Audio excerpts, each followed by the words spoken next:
para hablar más acerca de esto ya se encuentra con nosotros nuestro psicólogo Miguel de León. Bienvenido, buenos días. Pues ya vamos a empezar a entrar a estos temas más escabrosos, ¿verdad? Exactamente. Es que pensaríamos que el miedo es algo que no nos gusta, que no se siente rico, pues que hasta nos da miedo hablar del miedo.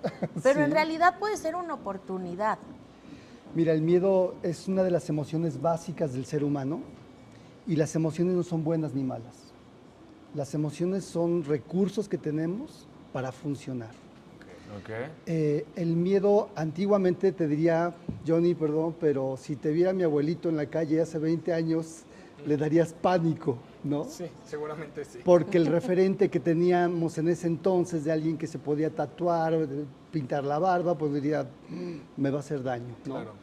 Y en realidad hay una parte del miedo que tiene que ver con las creencias y con lo que vamos aprendiendo, porque además el miedo se aprende, ¿sí?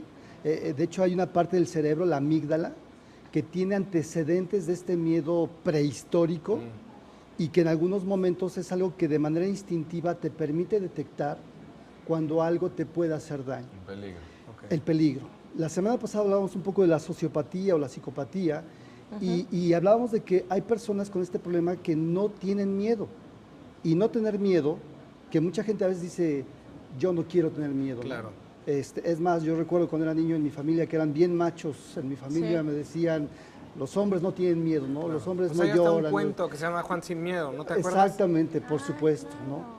Y es un error muy grave cuando le decimos a los niños o a la gente que el miedo es malo. El miedo es una herramienta de adaptación, es un recurso para que podamos integrarnos en la vida social de una forma adaptada.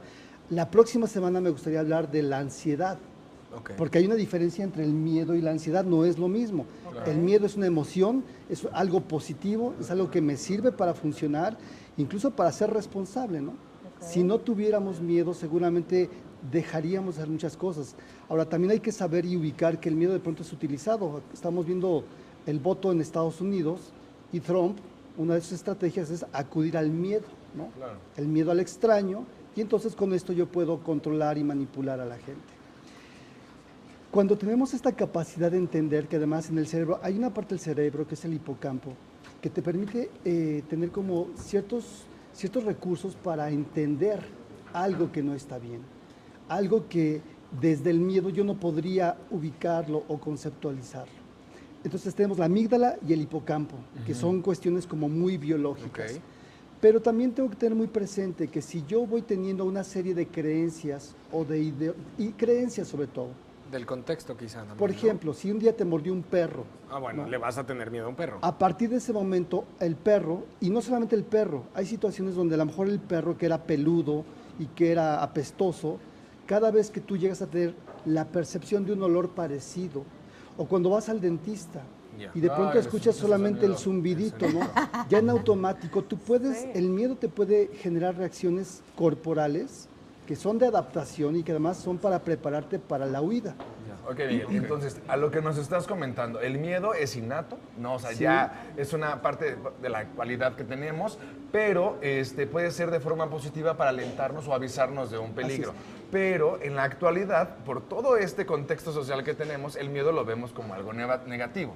¿Cómo podemos hacer para que ese miedo, para que esa limitación que tenemos para poder hacer algo, sea algo positivo y lo podamos utilizar? Nada más para aclarar, es innato, pero hay una parte que también es aprendida en el miedo, ¿sí?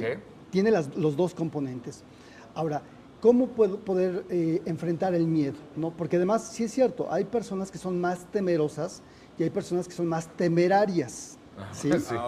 Entonces, tener claro que el primer paso que yo le diría, si tú eres una persona miedosa, que insisto, no es malo, lo primero es aceptarte y entender que es un recurso por alguna razón histórica o metabólica.